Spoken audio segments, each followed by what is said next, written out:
He came to the bayou to escape the noise of the world, a Navy veteran searching for peace, living quietly in a stilt house surrounded by calm water and morning fog.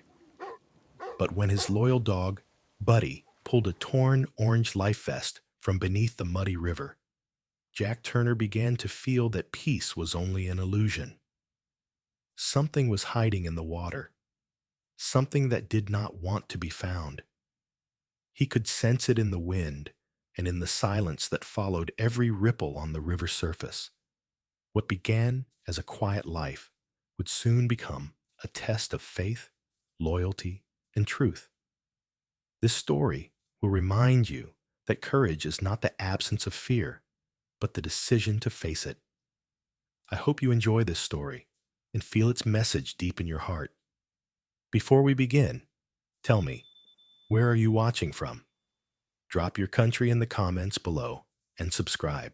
The air over the southern river was heavy and slow after the rain. The storm had passed, but the sky still held the memory of thunder in its pale gray light. Mist hung over the brown surface of the water, wrapping the wooden stilts of old houses in a soft, mournful haze. Somewhere in the distance, a single heron cried and then fell silent. Jack Turner sat on the porch of his stilt house, a cup of weak coffee cooling in his hand. At 46, he carried the quiet weariness of a man who had seen too much sea and too little peace. His hair, once dark, had turned a soft ash brown, and a thin beard framed a face carved by wind-salt and regret. The years had not softened him, but they had hollowed out something inside, leaving space for silence to move in. His shoulders were broad, but he sat slightly hunched, the posture of someone used to listening for danger, even in calm moments. Buddy lay beside him, the great German shepherd, whose coat was a striking mix of black and gold, his fur still damp from the morning air. He was 5 years old, large, even for his breed, and had eyes the color of amber honey. In those eyes lived a patience that mirrored Jack's own. Buddy had come from a rescue shelter 2 years ago, a dog discarded by someone who had grown tired of responsibility. Jack knew the feeling. They had found each other in the kind of quiet only two lost things could share. The river had been kind to Jack in its own way. It offered him work that did not ask questions. He loaded fishing crates for local boatmen, repaired nets, and cleaned rust from old anchors left forgotten on the dock. He earned just enough to keep coffee and the tin fuel in the small boat and food for Buddy. It was not much, but it was something solid, and solid was more than peace. It was survival. That morning, after the storm had rolled out to sea, the world felt washed raw. Branches floated past like brown memories. The air smelled of mud and iron. Jack finished his coffee and set the mug down. Buddy had been restless all morning, pacing the porch, ears flicking at sounds beneath the water. When Jack finally rose to stretch, Buddy gave a low sound deep in his chest and trotted down the short wooden ramp to the dock. Jack followed, pulling his jacket close. The boards creaked under his boots, and a ripple of reflected light danced on the underside of the planks. Buddy was already at the edge, nose low tail still. Jack crouched beside him, peering into the water. Among the floating debris leaves, a half-broken plastic bucket strips of rope, was something bright. A piece of orange tangled in reeds that clung to one of the pilings. Jack narrowed his eyes. It looked like a life vest, torn and soaked, but still catching the light like a flare. He knelt down, gripping one of the wooden posts for balance, and reached with the small boat hook he kept nearby. The hook snagged the fabric, and with a slow pull, he dragged it toward the dock. Water poured from the vest in brown streams, and the smell of algae and oil rose, sharp and unpleasant. Buddy growled softly, uncertain, watching the thing as if it might move on its own. Jack laid it flat on the dock and examined it. The vest was newer than most gear he saw around here. Bright orange nylon, the kind used by charter boats or Coast Guard crews. One of the straps hung loose, the buckle missing.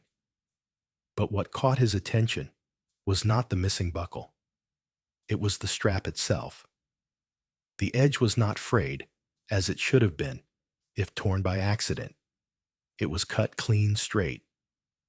He ran his thumb over the line, the motion slow and methodical. His mind began to turn in that old military rhythm he had not felt in years. Observation, assessment, conclusion. He could almost hear his commanding officer's voice from long ago, cool and detached, asking him what he saw. And what he saw was intent. For a long moment, Jack stayed crouched there, staring at the vest. The wind brushed against the back of his neck, carrying the faint metallic scent of the river after rain. The feeling in his chest was something between dread and recognition. It was like seeing an old wound open again in a new place. He stood, wiping his hands on his jeans. The storm had scattered all kinds of debris downriver. It could have come from anywhere. But in his gut, the place that had learned to recognize danger before his mind caught up, Jack knew this was not random. Someone had cut that strap. Someone had wanted this vest to sink. Buddy barked once, sharp and questioning. Jack looked down at him. The dog's ears were pricked, his body tense. He could feel his partner's unease through the soles of his boots. "Yeah," Jack said quietly, his voice rough. "From years of salt air and smoke, I feel it too." He lifted the vest and carried it back toward the porch. The fabric dripped as he climbed the steps, leaving small brown puddles behind. He set it on the railing where the sunlight could dry it. From this angle, the orange seemed almost too bright a color that did not belong in the washed-out world of the riverbanks. Jack leaned against the post, staring out over the water. The sun was breaking through clouds, now lighting the surface in fractured gold. It looked peaceful, almost beautiful. But Jack had spent too long around calm waters that hid wrecks beneath them. The stillness was a disguise. He thought of the dreams that had haunted him for years, the storm on the ocean, the voice of Miller shouting his name, the explosion that had swallowed the deck in fire. He thought of the official report he had signed after the one that said it was a training accident. It had been a lie, and he had lived with it like a stone in his chest. Now, staring at this cut strap, he felt the same heaviness rise. Different river, same silence. The world did not change much. Only the faces of the drowned did. Buddy whined softly, leaning against his leg. Jack reached down and scratched behind his ears. "We came here for quiet," he said under his breath. "Guess the river had other plans." The wind shifted, then carrying the faint hum of an engine from downriver. It was far off, maybe a mile or more, but it stirred something cold inside him. He picked up the vest again and hung it inside the porch, away from view. The habit of caution came naturally, not fear, but the kind of careful awareness that had kept him alive when others did not make it back. He sat down again, Buddy at his feet, the sound of the river filling the silence between them. The sun rose higher, and the mist began to lift, revealing the far shore lined with cypress trees and sagging docks. Life along the river had already returned to normal fishermen, shouting engines, sputtering children chasing one another through puddles left by the storm. But for Jack Turner, something had changed. He did not know what yet, but he could feel it. The same way he used to feel the shift of a current before a storm hit. There was a story hidden in that vest, something the water wanted to hide. And he had never been good at leaving things buried. As he stared at the glimmering line of the river, Buddy's head lifted again, nose twitching toward the current, as if he too could smell what was coming. The morning light rose pale over the slow river. The air was heavy and warm after the storm, carrying the smell of wet wood and fuel. The sound of distant engines echoed softly across the bayou, steady and calm like breathing. Everything seemed peaceful again, but peace in this place always came too easily. Jack Turner stood on his porch, one hand resting on the railing, his eyes on the orange life vest hanging from the post. It had dried overnight, bright and new against the gray wood. That color bothered him. It did not belong here among the faded tones of the riverbank. He had spent most of the night thinking about the clean-cut strap. The more he looked at it, the more he felt that quiet pressure in his chest that came before trouble.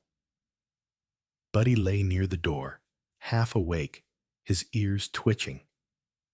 The big German shepherd seemed to sense every shift in his master's mood. When Jack paced, Buddy's eyes followed him. When Jack stopped, Buddy rose slightly, as if waiting for something unseen. Jack reached down and brushed the dog's head. The touch grounded him, a simple reminder that he was not alone. A low, steady hum reached them from downriver. Jack straightened, his instincts alert before his thoughts caught up. The sound grew clearer, deeper, heavier than any fishing boat. He watched as a white patrol skiff appeared through the mist, its blue stripe glinting under the sun. The boat slowed as it neared his dock, the wake spreading wide and smooth. The man who stepped out moved with the slow confidence of authority. Deputy Frank Collins was in his early 50s, tall but thick around the waist, his khaki uniform pressed but damp with sweat. His hair was cut short and already silver at the temples. A trimmed mustache framed a mouth that smiled often but never reached the eyes. His face was red and weathered from years under the southern sun, the kind of face that looked carved from old brick. Collins climbed the steps, his boots heavy on the wood. He gave a lazy nod, as if this visit was nothing more than a neighborly call. Jack had seen that look before in commanding officers who hid sharp edges behind polite voices. Jack stayed silent. He moved just enough to let the man reach the porch. Buddy rose from his spot and stepped between them, tail still, body tense. His deep amber eyes stayed locked on the stranger. Collins looked at the dog first, studying him with a half smile. "Big one," he said, voice slow, but there was no warmth behind the words. He turned to Jack. "Heard you found something interesting floating in after the storm." Jack did not answer right away. He glanced at the vest. "Just debris," he said finally. "The storm carried a lot of junk this way." Collins's eyes flicked to the vest and back again. He stepped closer, his boots creaking against the old boards. "Mind if I take a look?" he said, but it was not really a question. Jack moved aside. Buddy's ears flattened slightly, and the low rumble from his chest filled the air. Collins bent over the vest, touched the nylon with 2 fingers, then stood up again.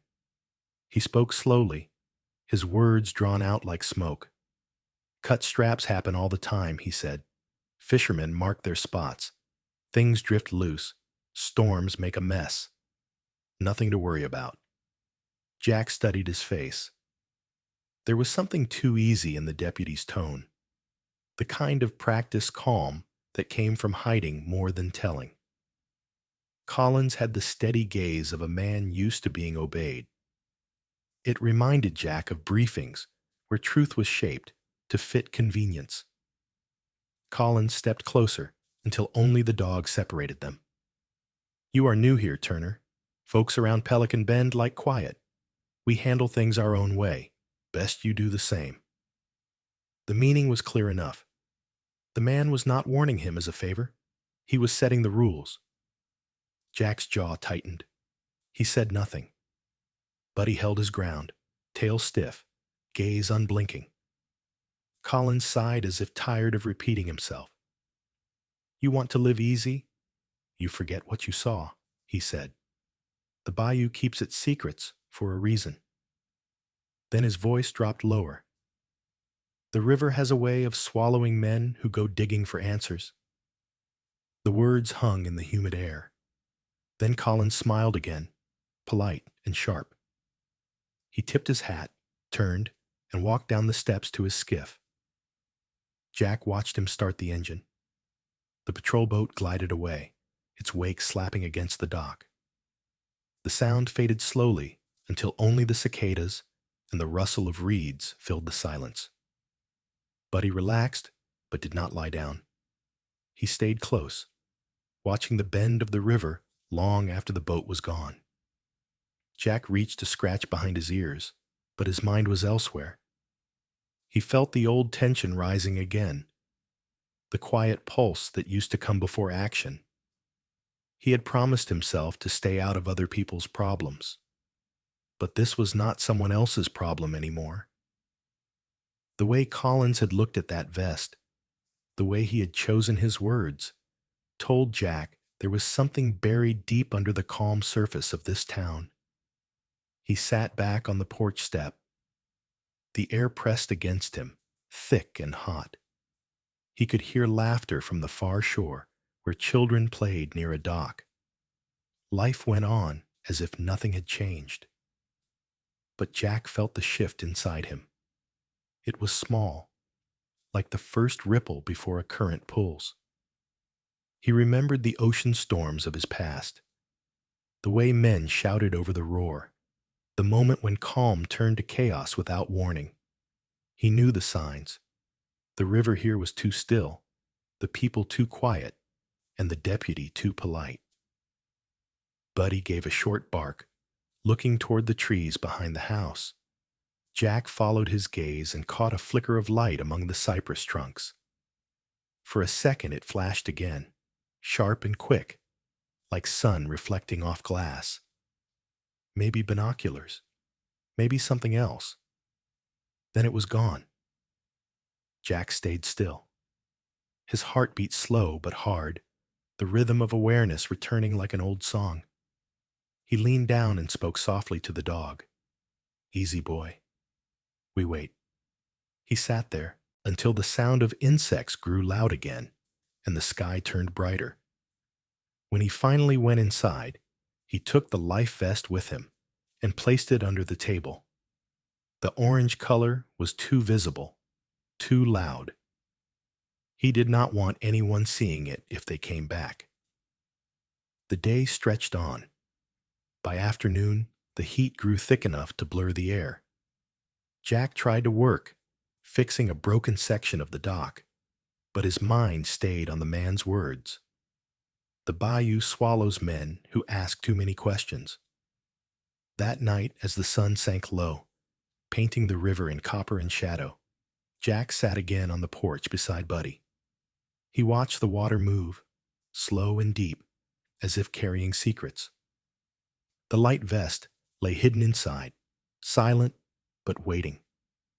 He did not know what he would do next, but he knew this much: he would not forget. The last rays of daylight faded, and the first frogs began their song. Buddy rested his head on Jack's knee. The river whispered quietly below, pretending peace. The morning sun hung low over the bayou. Its light filtered through layers of mist that moved like breath over the still water. The air was heavy with the smell of mud and salt. A pale gold reflection shimmered across the cypress trunks. In that soft light, everything seemed half real, as if the world was still deciding whether to wake or sleep. Jack Turner rowed slowly down the narrow channel, his hands steady on the oars. The old skiff groaned at each pull, the water slapping against its sides in slow rhythm. Buddy sat at the bow, ears alert, nose twitching with the scents of fish and algae. The dog's calm focus reminded Jack why he trusted him more than most people. They had been through storms together, both the kind that came from the sky and the kind that rose inside a man. Jack's mind was a storm that morning. The words of Deputy Collins still echoed in his head, soft and poisonous. The river swallows men who ask too many questions. He had promised himself once to never chase ghosts again. But ghosts had a way of finding him. The boat drifted past clusters of reeds until a small dock came into view, sagging with age. Beside it stood a weathered shack of gray wood, the kind that looked like it had been built by hand and repaired with hope. Nets hung from nails along the porch. An old man sat on an overturned bucket, mending a torn net with slow patience. That was Hank LeClaire. The people in town called him the last fisherman of Pelican Bend. He was in his 70s, but carried the strength of a man who had wrestled the river his whole life. His skin was dark and lined like driftwood, and his hands were thick and scarred. A gray beard covered most of his face, framing eyes the color of old steel. He wore a faded denim shirt rolled at the sleeves and boots that had seen more mud than road.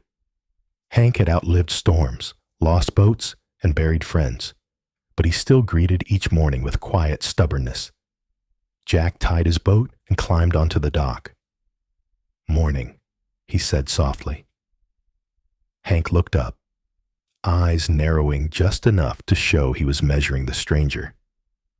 "You are the one who bought the Stilt house," Hank said after a moment. The voice was rough, gravelly from years of shouting over wind and water. "That is me," Jack replied. Hank nodded slowly and returned to his net. His movements were precise, the rhythm steady, like the ticking of an old clock. For a while neither man spoke. The sound of cicadas filled the gaps between their silence. Finally Jack said, "I need to ask about someone. A name, Luis Ortega." The needle in Hank's hand froze. The old man's shoulders stiffened, then relaxed again. He did not look up. "What about him?" "They say he died last year. Boat accident." "I am not sure it was an accident." Hank gave a slow exhale. He tied one last knot, set the net aside, and stood. His back was slightly bent, but his presence filled the small dock. He studied Jack with an expression that was neither friendly nor hostile, just heavy with knowing. "Who told you that name?" he asked. "Found a life vest, cut clean. Could belong to him," Jack said. For a moment, the river seemed to fall silent. Then Hank spoke again, voice low and even. Luis was a good boy, knew the river better than most. He was 30 maybe. Dark hair, small build, eyes like wet stone. Always smiling, even when the fish were not biting. Worked for the ferry sometimes. Said he wanted to save money and buy his own boat. Hank looked past Jack toward the water, his eyes distant. One night, he came to me shaking. Said he saw something out by the mooring docks. Men loading crates at midnight. No lights, no sounds, just the whisper of motors. Thought it was contraband. I told him to keep quiet. Folks here do not like trouble. But Luis, he had that fire in him, thought truth could float. He went back the next night. That was the last I saw him. Jack felt a chill that had nothing to do with the morning air. They said the boat hit a log, Hank continued. I found the wreck myself 2 days later. The hull was split, but not from outside. It was blown apart from within. I told the sheriff. He said storms do strange things. I stopped asking questions. Buddy gave a low growl, looking toward the dark stretch of water beyond the dock. Jack followed his gaze but saw nothing. Only ripples. Jack's voice was quiet. "You think someone killed him?" Hank's eyes met his. "I think the river hides what people want it to hide. And I think you should leave it be." Jack's jaw tightened. He could feel that old pull inside him, the same one that had driven him years ago when orders were lies and silence was rewarded. He had obeyed then. It had cost him a man's life and a piece of his soul. He looked down at his calloused hands. They were shaking slightly, not from fear, but from memory. "When you served," Hank said suddenly, his tone softening, "did you ever see men disappear?" Jack looked up. "Too many," he said. "Then you know?" Hank said. "Once a man vanishes, the story that follows belongs to whoever speaks first. Around here, those who speak first are the ones with power." Jack nodded slowly. The truth was not just buried under water, it was weighted down with fear. Hank reached into his pocket and pulled out a small metal key on a string. He held it out. "There is a storage shed upriver behind the old ferry landing," he said. "Luis kept his tools there. Maybe more. Maybe nothing. You did not hear that from me." Jack hesitated before taking it. He saw in Hank's eyes the same quiet defiance he had seen in soldiers who knew they were risking something, but did it anyway. "You ever get tired of the noise inside your head?" Hank said quietly. "You come back here. Sit. The river talks better than most people."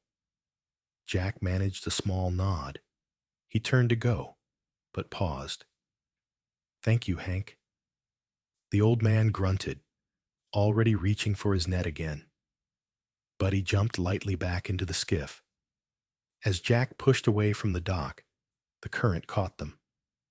The mist had begun to lift, revealing more of the wide brown expanse of the bayou. For a long time, neither man nor dog spoke. The oars creaked. The air smelled of moss and old secrets. Jack thought of Luis Ortega, the young man who had wanted to own a boat and found death instead. He thought of Collins and his warning, and he thought of that key now hanging from his pocket, cool against his skin like a silent heartbeat. He rowed harder. Each pull of the oar felt like moving deeper into something he could no longer turn away from. He could feel it tightening around him, a net woven from lies and silence. Buddy shifted at the bow, watching the horizon. The dog's ears pricked forward, and his tail gave a faint twitch. There was something in the air, the sharp scent of fuel and rust. Jack followed the dog's gaze and saw a shape far off, half hidden behind reeds. A rusted buoy, leaning to one side, its paint flaking away. On its base was a faint mark, almost invisible, the initials LO scratched into the metal. Jack's throat tightened. He reached out and touched the letters, the rough edges cutting against his fingers. Luis Ortega. The name hung silent in his mind. He looked back toward the open water, the wind rising just enough to ripple the surface. Somewhere out there, truth waited under layers of mud and fear. And for reasons he could not yet name, Jack knew he was already too far in to walk away. The sun climbed higher, burning through the last of the mist. The river looked calm again, as if nothing had ever happened. But in its quiet flow, Jack felt the weight of the past pressing close, reminding him that peace built on silence never lasts. The sky was low and pale gray, and the morning smelled of wet moss and iron. The storm had passed, leaving behind puddles that reflected broken clouds. The river moved slow and dark, thick with debris. The surface looked calm, but underneath, the water carried the restless pull of hidden things. Jack Turner sat at the stern of the old skiff, his hands steady on the motor's handle. Hank LeClaire sat beside him, his worn hat pulled low against the glare. Buddy was at the bow, nose twitching, body tense. The German shepherd had been restless since dawn, pacing before the door as if waiting for Jack to move. Now his tail was still, his eyes fixed on the wide bend of the bayou ahead. They were heading toward the old industrial section of the river, a place the locals called the Drowned Yard. Decades ago, it had been a ship repair dock. Now it was only rust, weeds, and the smell of oil soaked deep into the mud. Hank said the current there was strange, swirling in quiet circles, like something trapped beneath. Jack kept his gaze forward. He felt the hum of the motor through the metal handle and the quiet weight of the key Hank had given him still hanging from his neck. He had gone to the shed the night before. Inside, he had found tools, broken ropes, and a waterproof box marked L. Oh, it had been empty. "You sure about this place?" Hank said finally. His voice was low, rough, like the scrape of rope on wood. Jack nodded. "You said this is where you found the wreck." Hank grunted. "Down near the pilings, just under that bridge. The current runs deep there." The bridge came into view, its steel frame eaten with rust, its concrete supports streaked with dark stains. Vines hung from the edges like ropes. The air grew cooler, heavier. Buddy began to shift, his muscles tight under his coat. He sniffed the air, then let out a single low bark. Jack cut the engine. The sudden silence felt like a weight pressing down on the boat. He dipped the paddle into the water, guiding them closer to the shadow under the bridge. Hank leaned forward, eyes narrowed. "You see that?" he murmured. Jack followed his gaze. Something bright floated just below the surface. It caught the faint sunlight and flashed, a strip of metal tangled in weeds. Buddy gave another bark, sharper this time. He leaned over the edge, nose working furiously. Jack's heart began to pound in that slow, heavy rhythm he knew too well. His breath came steady, measured. He set the paddle aside and reached for the coil of rope beside him. "Hold her steady," he said. Hank braced his foot against the bench, holding the edge of the dock rope tight. "You going in there, boy?" Jack nodded. "The water will be cold," Hank said. "Deep, too?"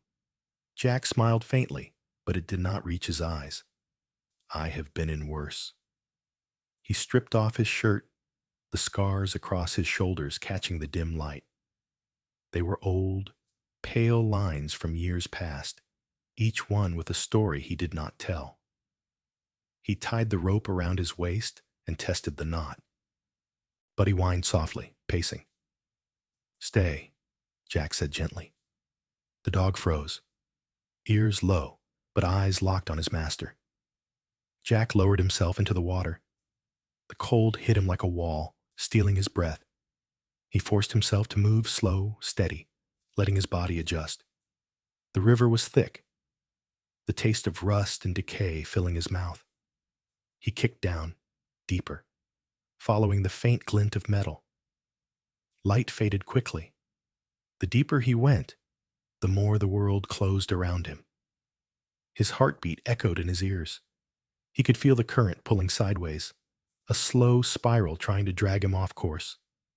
Then his fingers brushed against something solid. Metal. He ran his hand along it.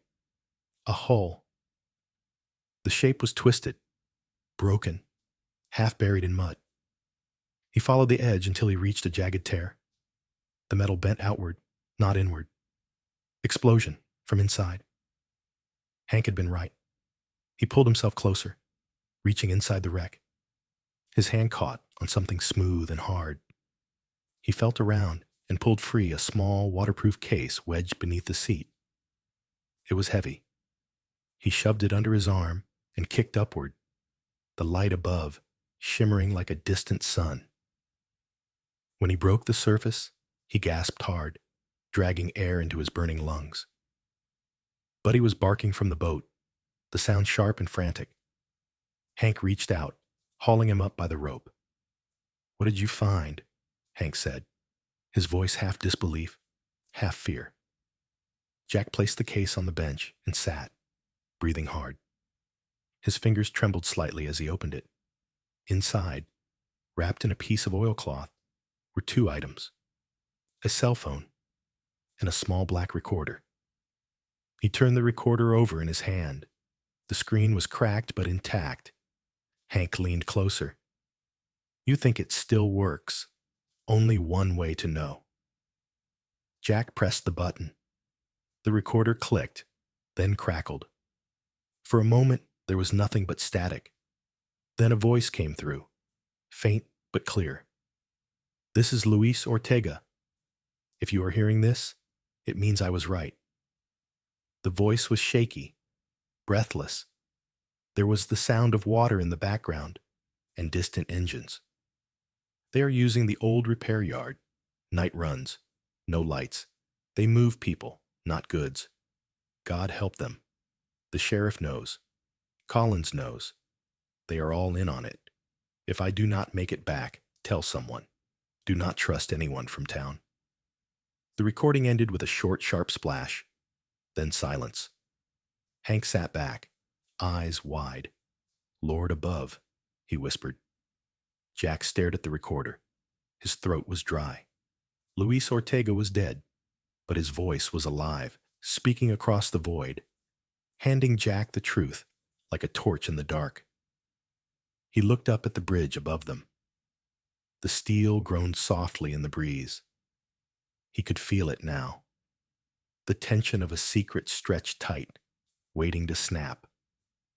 "We take this to the state police," Hank said, his tone urgent. Jack shook his head slowly. "Not yet. If Collins is in it, he will know before we get there. We need more, something they cannot bury." Hank's eyes narrowed. "You plan to dig deeper?"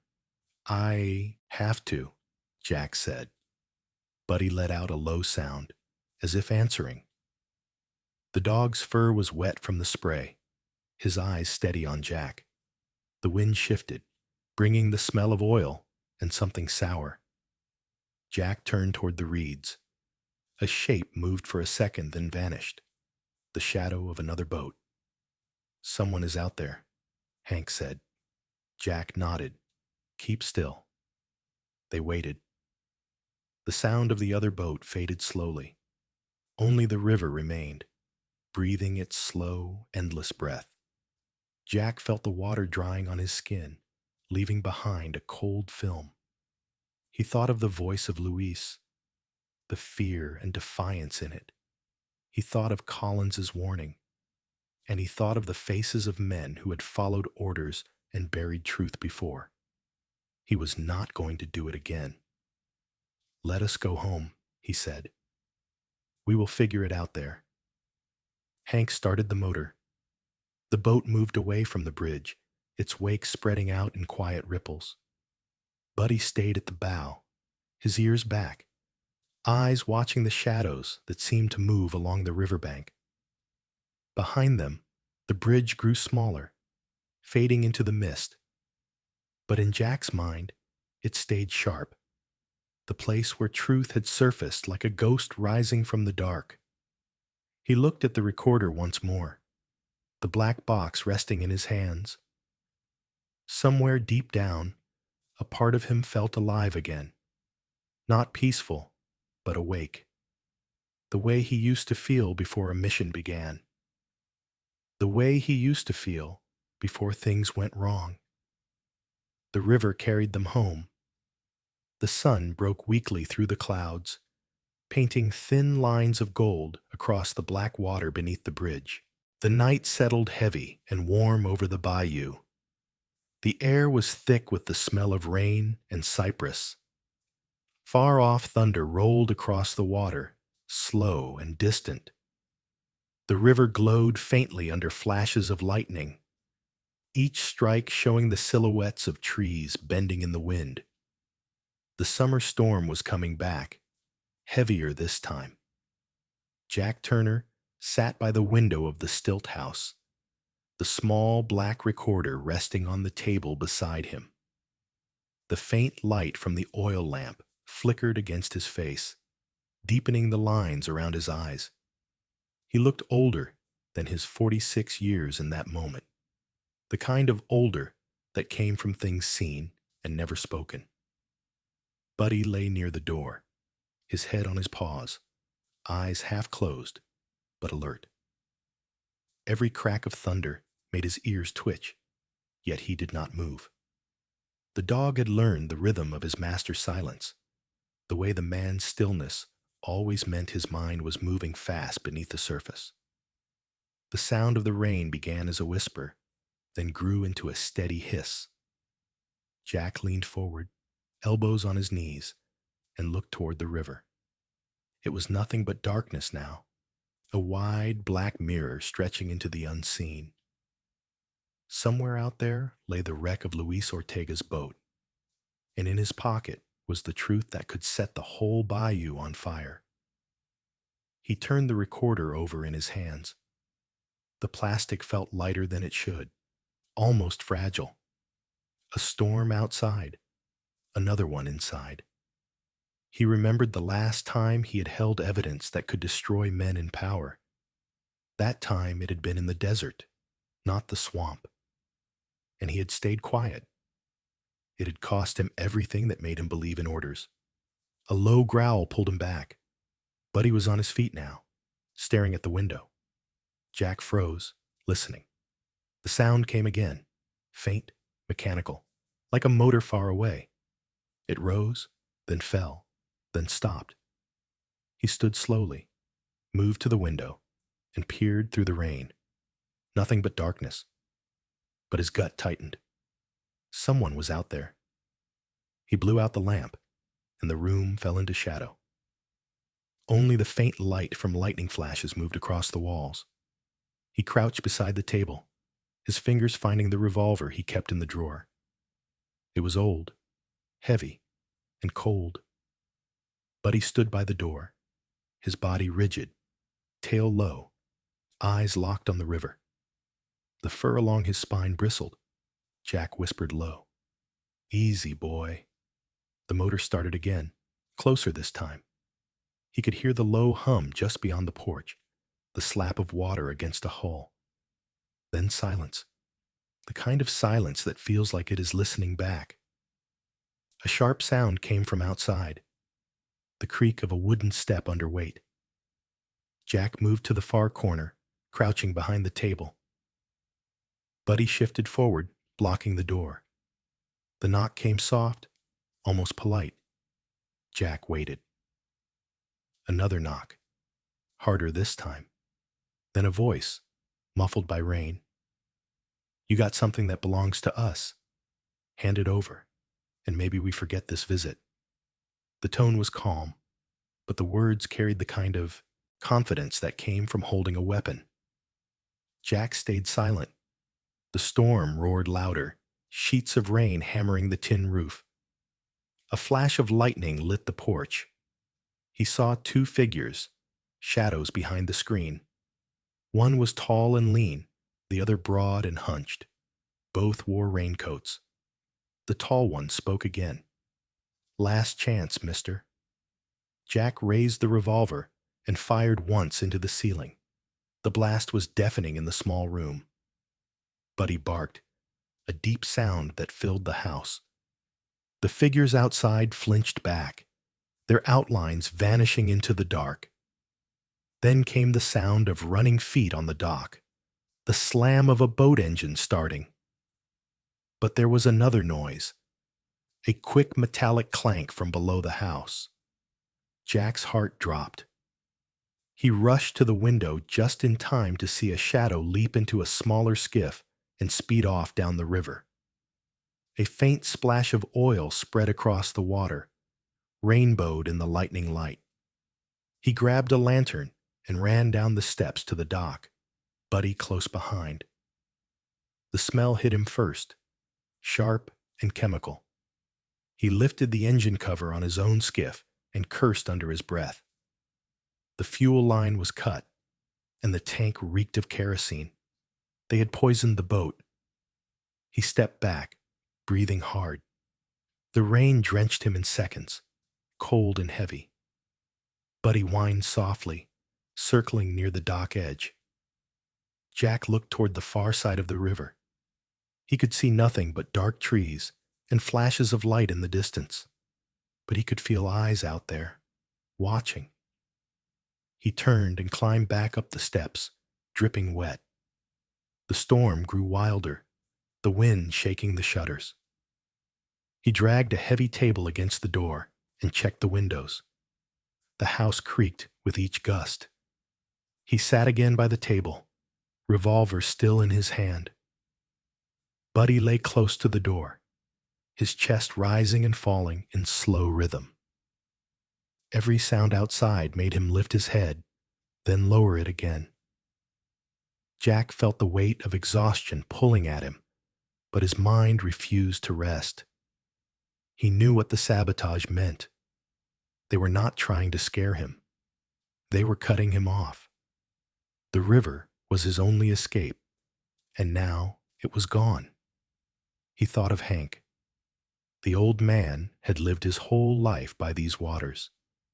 Hank would know what to do, but getting to him would mean crossing through the dark while the river itself turned against them. Another flash of lightning lit the room. For an instant, the reflection of his own face stared back at him from the window. Tired, grim, but alive. He realized how long it had been since he had seen that look. The one that came when the mission changed from survival to defiance. He stood, holstered the revolver, and knelt beside Buddy. The dog's fur was damp from the air, his eyes bright in the dim light. "You ready, old friend?" Jack said softly. Buddy's tail gave one small thump against the floor. Jack opened the small drawer under the table and took out the recorder. He wrapped it in a piece of cloth and tucked it inside his jacket. If they came again, he would not let it fall into their hands. The storm raged on, the wind howling through the cracks in the walls. Hours passed like that. Rain, thunder, and silence. Then just before dawn came the faint sound of another motor. Slower, steadier. Buddy lifted his head, ears forward. Jack raised his revolver again, heart pounding. Then came a voice through the rain. "Jack, it is me." He froze. Hank's voice. He ran to the window and saw the shape of a boat moving through the mist. Hank stood at the tiller, his old slicker glistening under the rain. The man looked like part of the river itself, worn, stubborn, unbroken. Jack shoved the table aside and opened the door.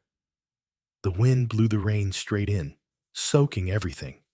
Hank's boat bumped the dock. "Get your things, boy," Hank shouted. "We are not staying here." Jack nodded, grabbed his bag, and whistled for Buddy. The dog leapt ahead, landing on the dock and shaking off the water.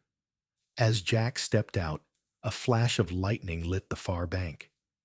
He saw a glimmer of movement there, the faint red glow of a cigarette before it vanished into the trees. Someone was watching even now. He climbed into the boat beside Hank. The old man gunned the motor, the sound rising above the storm. The skiff cut through the dark water, leaving behind the house on stilts, its lights flickering in the distance. The dawn began to break, painting thin streaks of red across the sky. The rain eased, and mist rose from the river like smoke. Jack looked back one last time. The house was shrinking into the gray, the place that had given him peace now a target marked in memory. Buddy sat between them, soaked but steady, his head high, eyes watching the horizon. Hank glanced at Jack, his weathered face unreadable. "You still think this is about one dead man?" he said quietly. Jack shook his head. "Not anymore." They moved on through the mist as the first light of day touched the surface of the river. The world behind them dissolved into smoke and water, but the truth they carried burned hotter than fire. The morning air was thick with mist rising from the river. The world looked pale and shapeless under a sky still washed in gray. The storm had passed, but left behind a silence that felt heavy, as if the land itself was holding its breath. The trees along the bank dripped with rain, and the sound of frogs echoed through the low, wet grass. Hank LeClaire guided the boat through the narrow channel, the small motor humming softly. His face was calm, but his eyes moved constantly, searching the edges of the river, as if expecting something to appear from the fog. He had not spoken much since they left the main current. His silence felt less like fear and more like memory, the kind that comes from knowing too much about what the river hides. Jack Turner sat behind him, one hand resting on the gunwale, the other near his jacket where the recorder was tucked safely inside. He had not slept, though his body ached from the night before. The cut on his shoulder stung with each movement, a reminder of how close things had come to ending. Beside him, Buddy sat straight, eyes forward, his fur still damp, but his posture alert. The dog's ears twitched at every sound, every ripple, every unseen motion in the reeds. "Where are we going?" Jack asked quietly. Hank kept his eyes on the water. "The forgotten water," he said. "That is what the old men used to call it. Used to be a smuggling path before they closed the docks. Now it is choked with weeds and half buried in mud." "Why there?" Jack said. "Because," Hank replied, "that is where they hide what should not be found." They moved deeper into the fog. The air grew colder and heavier. The trees leaned inward, their branches hanging low enough to brush the boat. The channel narrowed until it felt like a tunnel. Jack could hear the soft scrape of the hull against roots. The smell of rot and salt filled his lungs. Buddy gave a low growl and stood, muscles tight, his eyes fixed ahead. Hank slowed the motor. "Easy, boy," he said, though his voice was tight. Jack followed the dog's gaze and saw something move just ahead, a faint glint of metal, half hidden beneath vines. He leaned forward. Wires stretched across the water, almost invisible in the mist. A trap. He reached out and cut the first line with his knife. The wire snapped with a sharp sound. Beneath the surface, he saw the faint glimmer of hooks and small explosives fixed to a rusted drum. Someone had set a barrier meant to stop boats from getting through. Jack worked quickly, his hands steady. Within minutes, he had cleared enough space for them to pass. Hank nodded once and guided the boat forward. After another bend, the channel opened suddenly into a wide pool surrounded by reeds. In the center stood a cluster of old shacks built on stilts. They were small and crooked, patched together from driftwood and rusted metal sheets. Smoke rose faintly from one chimney, curling into the gray air. Jack felt his pulse quicken. Someone was here. Hank cut the engine, and they drifted closer. The sound of water slapping against the wood was the only noise. Buddy's growl deepened, but Jack raised a hand, signaling him to stay quiet. They reached the largest shack and tied the boat to a broken post. Jack climbed up the steps slowly, every sense alive. The wood creaked under his boots. He pushed the door open. Inside, the air smelled of salt and medicine.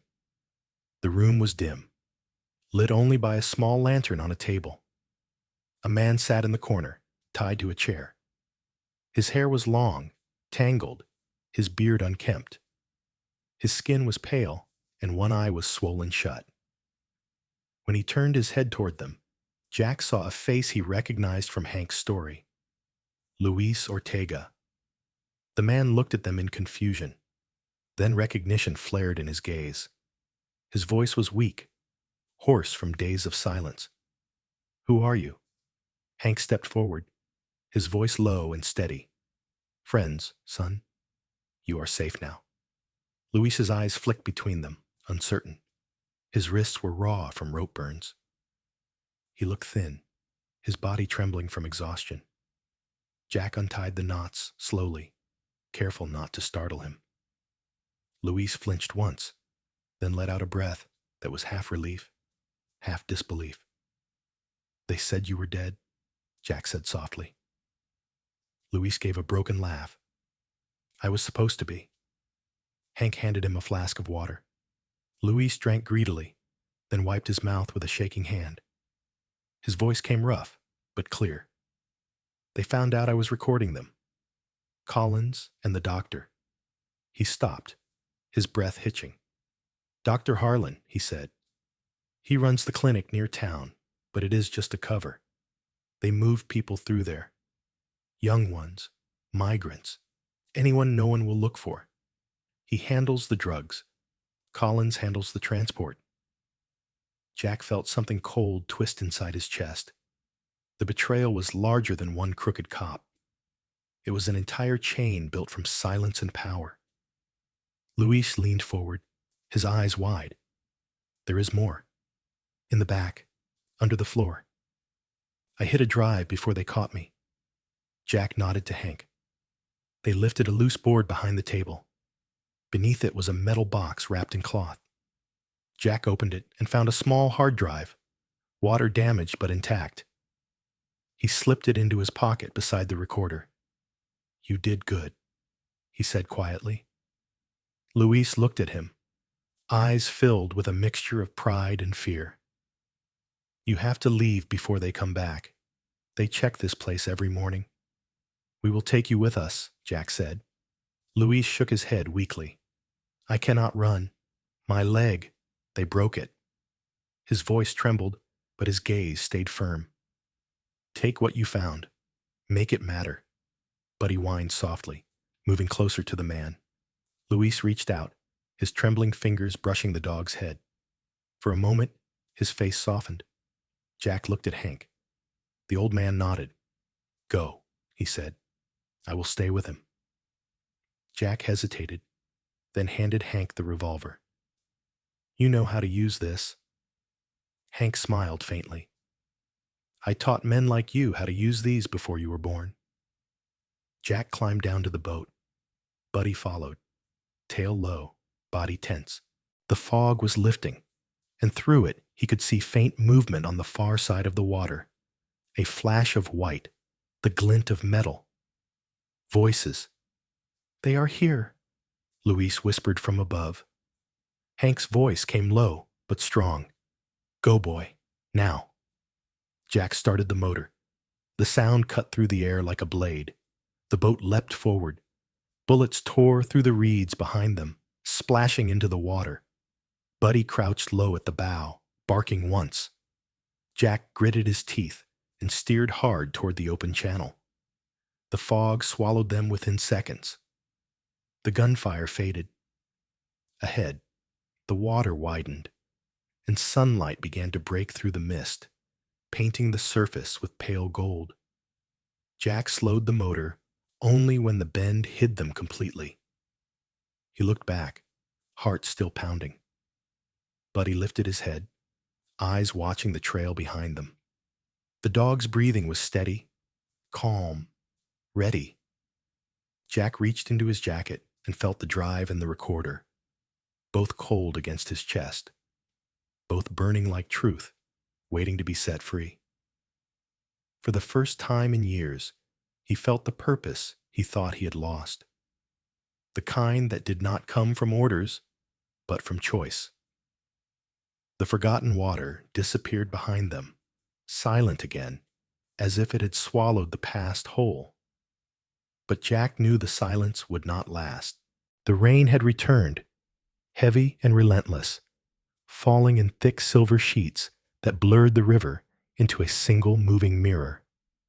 The wind howled low across the bayou, bending the reeds and carrying the smell of mud and smoke. Lightning flashed far away, splitting the clouds, followed by the slow rumble of thunder rolling through the dark. Jack Turner gripped the side of the small boat, the wood slick beneath his hands. The motor sputtered, coughing against the rising water. His face was streaked with rain and sweat. His eyes, sharp and weary, stayed fixed on the narrow channel ahead. The night had swallowed everything except the faint glow of their lantern, flickering weakly in the wind. Beside him, Hank LeClaire steered the tiller with both hands. The old fisherman's coat clung to his shoulders, heavy with water. His gray beard dripped, his eyes squinting through the rain. Even soaked and cold, Hank's movements were steady, guided by instinct born of decades on the river. He did not speak.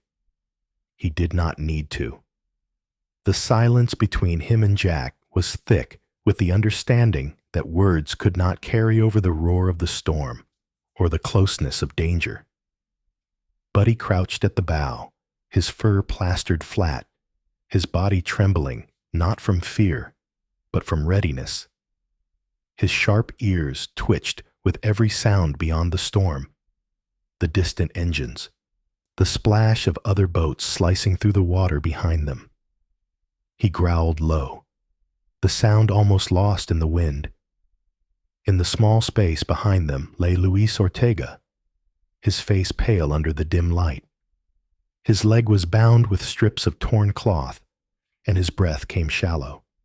Even in pain, his eyes burned with urgency. He had begged them not to risk this escape, but Jack had refused to leave him behind. The man had carried the truth too long to be abandoned to silence now. "They are getting closer," Hank said at last, raising his voice above the storm. Jack looked back. Through the curtain of rain, he saw faint lights moving. One, then two, then three. Boats chasing fast. He could hear the faint hum of their engines even over the thunder. Jack's heart pounded with the rhythm of the storm. He checked the revolver in his belt. The metal felt cold against his palm. He counted the rounds. Not enough. "Can you lose them?" he asked. Hank's jaw tightened. "Not on open water. But there is a fork ahead. Left goes to the shallows. They will not risk their engines there." "Then left," Jack said. Hank nodded and turned the tiller sharply. The boat veered into the smaller channel, branches whipping across their faces as the world closed around them. The sound of the larger boats shifted behind them, followed by shouts that were swallowed by the storm. Buddy barked once, a warning. Jack turned just as something splashed behind them, a shape moving fast in the dark. A smaller skiff was gaining, its light cutting through the rain like a blade. He could see two figures inside. One was tall, lean, with a slicker drawn tight over his head. The other held a shotgun. "Down," Jack said, pulling Luis lower. Hank pushed the throttle, the old motor straining, coughing out smoke. The boat leapt forward, bumping over hidden roots and half-sunken debris. A shot rang out. The sound cracked through the night. Water splashed inches from the hull. Another shot followed, closer. Jack ducked low, aiming behind him. He fired twice, the muzzle flash lighting the rain for an instant. One figure stumbled, but stayed upright. Buddy barked again, louder this time, and then leapt toward the back of the boat, snarling. His eyes locked on the approaching skiff. Jack saw the dog's fur bristle in the lightning's glow, muscles coiled tight. "They are coming alongside," Hank shouted. Jack turned. The enemy boat was nearly beside them now, its metal hull scraping against theirs. A man in a yellow coat swung a hook onto their railing and began to pull himself across. His face flashed white in the lightning. Sharp jaw, shaved head, eyes cold with certainty. Jack lunged forward, grabbing the hook, trying to push it free. The man swung at him, and the two collided, the impact sending the boat tilting. Hank cursed, fighting to keep control. Then Buddy moved. The dog launched himself at the intruder, his body a blur of wet fur and muscle. His jaws closed on the man's forearm, teeth sinking deep. The man screamed, twisting, his weapon falling into the water with a splash. Buddy held on, his growl a raw sound that cut through thunder. Jack grabbed the man's shoulder and shoved hard, sending both him and Buddy crashing back toward the edge. The man lost his footing, slipped, and fell into the river. Buddy hit the deck hard, whimpering once, then struggled to stand. Blood mixed with rain on his side. Jack dropped beside him, pressing a hand to the wound. "Easy, boy," he said softly. Buddy's breathing was ragged, but his eyes stayed on Jack's face, steady and loyal even through pain. The other boats were still behind them. Hank's voice came rough, shouting over the wind. "We have to move. Hold him." Jack cradled Buddy close, feeling the dog's heartbeat against his arm. He nodded. "Go." Hank pushed the throttle again, the engine roaring louder than before. They shot forward into the dark, the reeds closing behind them. The channel twisted sharply, and the sound of pursuit began to fade. After several minutes, the river widened again. Ahead, the faint glow of lights shimmered through the fog. The state outpost. The small dock was guarded, a single patrol boat moored beside it. For the first time that night, Jack felt something like relief. "We made it," Luis whispered weakly. Jack did not answer. His focus stayed on Buddy, whose breathing had slowed but steadied. The dog's eyes were half closed, his body trembling, but alive. Hank guided the boat toward the dock. Two officers in dark rain gear ran forward, shouting orders. Jack raised his hands, holding out the recorder and the drive. His voice came low, but firm. Evidence. Smuggling. Kidnapping. The taller officer, a woman with cropped dark hair and a scar across her jaw, stepped forward. Her name tag read Sergeant Rowe.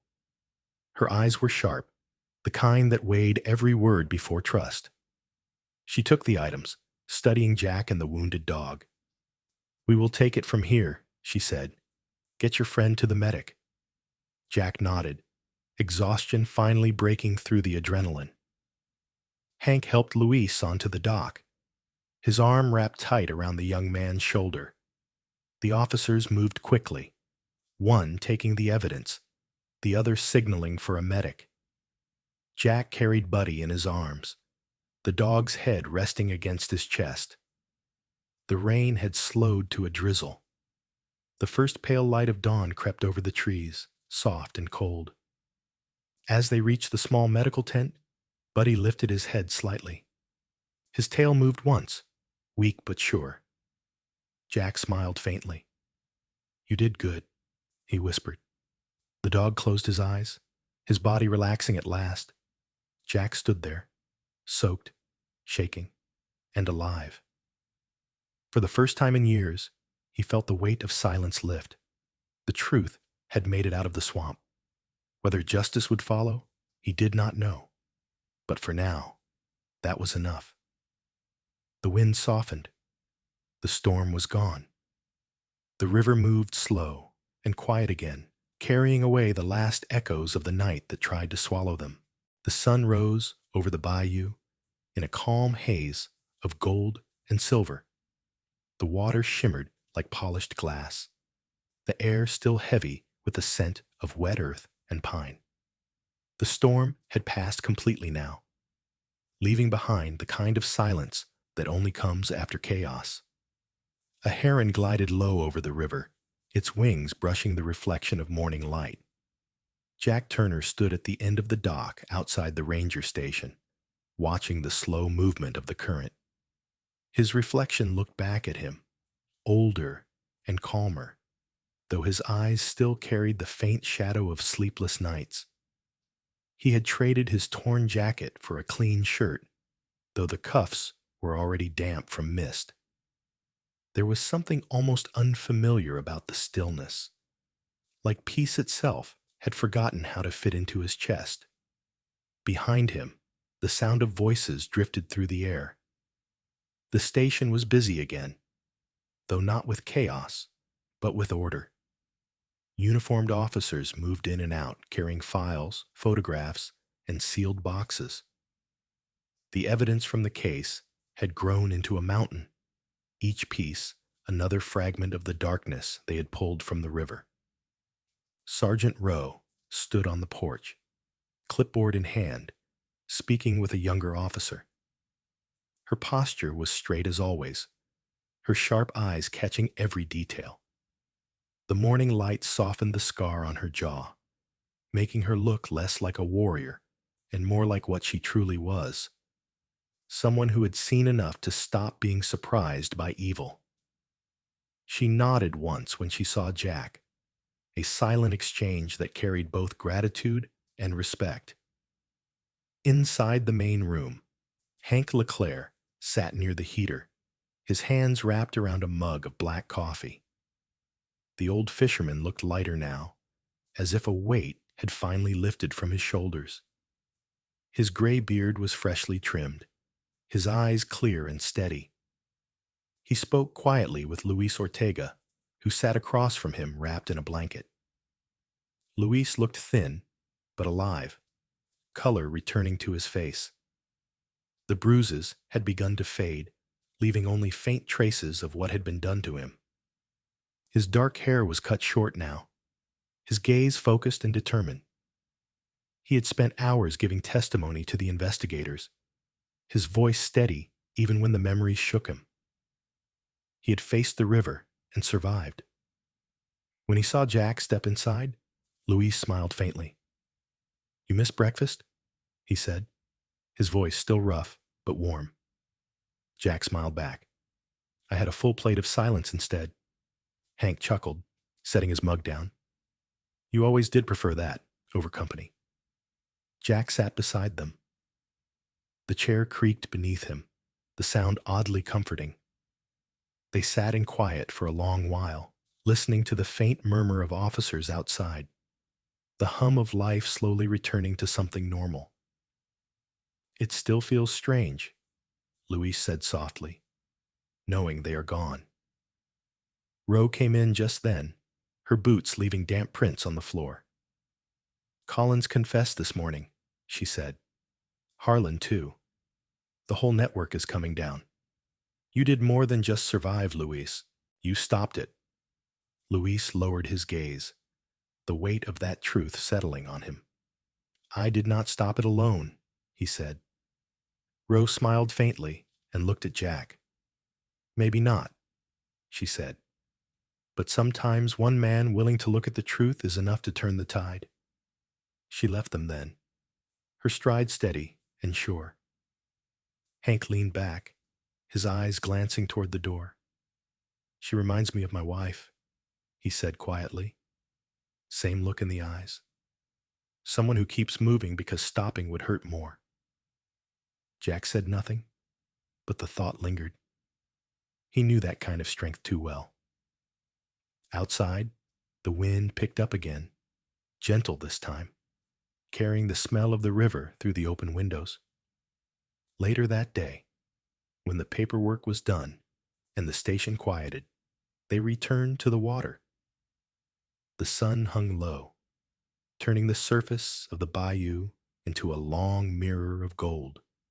The trees cast long shadows, and the sound of insects buzzed like music.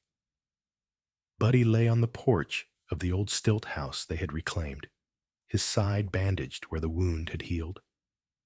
The German shepherd looked older somehow, though his eyes were as sharp as ever.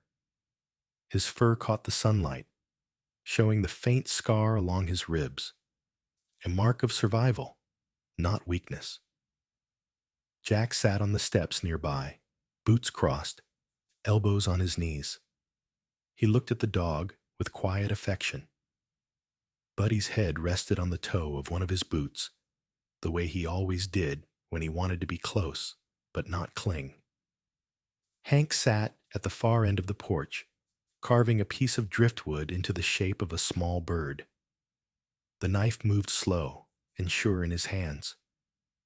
Luis stood by the railing, watching the sun sink behind the cypress trees. His leg was still stiff, but he moved with purpose now. "So what will you do?" Hank asked, not looking up from his carving. Luis smiled faintly. "I think I will stay. There is work to do here." Jack nodded. "We could use another pair of eyes on the water." Hank raised his brows. "You mean we are making this official?" Jack's smile deepened slightly. "Maybe we are. A river patrol? Not the kind that takes orders, the kind that keeps people safe." Buddy lifted his head at the sound of his name in Jack's voice, tail tapping once against the porch. Hank laughed quietly. "Lord, help the fools who try to run trouble through this river again." The air grew softer as the sun slipped lower. The sky turned from gold to rose, and the river shimmered beneath it, alive and endless. Jack leaned back against the railing, eyes half closed. For the first time in years, he felt no weight on his chest, no echo of guilt or unfinished duty. He had seen men fall, and he had carried their silence. Now, finally, he had carried something different: truth, light, and the unbroken loyalty of a dog that had given everything. Buddy shifted closer, his head still resting on Jack's boot. The sound of frogs and crickets rose around them, blending with the soft rhythm of the river. Hank finished his carving and set it on the railing. It was rough, but when the light hit it just right, it looked as if it might fly. He stood slowly, his joints stiff, but his eyes warm. "We did good," he said simply. Jack looked at him, then at the river beyond. "We did," he said.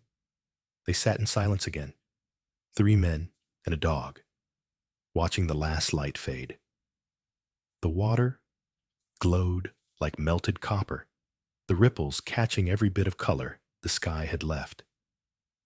When darkness came, it came gently, like an old friend arriving at last to sit beside them. The river once whispered secrets of sorrow, but now it carried songs of renewal. In the small town that had once drowned in silence, people began to speak again. The docks were repaired, the nets hung drying in the sun, and children played near the reeds where fear had once lived. Jack, Hank, and Luis became guardians of that peace. 3 men who had walked through the storm and found purpose waiting on the other side. Buddy, with his scar shining faintly under the golden light, became the quiet heart of their little team, reminding everyone who met him that courage often has 4 legs and a gentle gaze. The town of Clearwater Bend no longer hid its darkness. It healed by bringing light into every corner of the water and every story shared among its people. From the fishermen to the store clerks, from old women on porches to children skipping stones, they spoke of how faith had returned. Not the blind kind, but the kind that sees even in the night. Jack often said that the river does not forget. It remembers every act of kindness, every prayer whispered under the stars. When we help one another, we become the hands that God uses to calm the current. And perhaps that was the true miracle, not the victory over evil, but the quiet act of choosing goodness again and again. If you believe that faith can still move through the simplest acts of love, then let this story remind you that hope is never lost. Every scar can shine, every storm can break into light. May God bless you as He blessed the river after the flood. If this story touched your heart, share it so others may feel the same light. Leave your thoughts below. Join our Hearts and Paws family by subscribing. And let us keep spreading stories of faith, love, and redemption together. May the Lord watch over you tonight, and may peace rest gently on your home.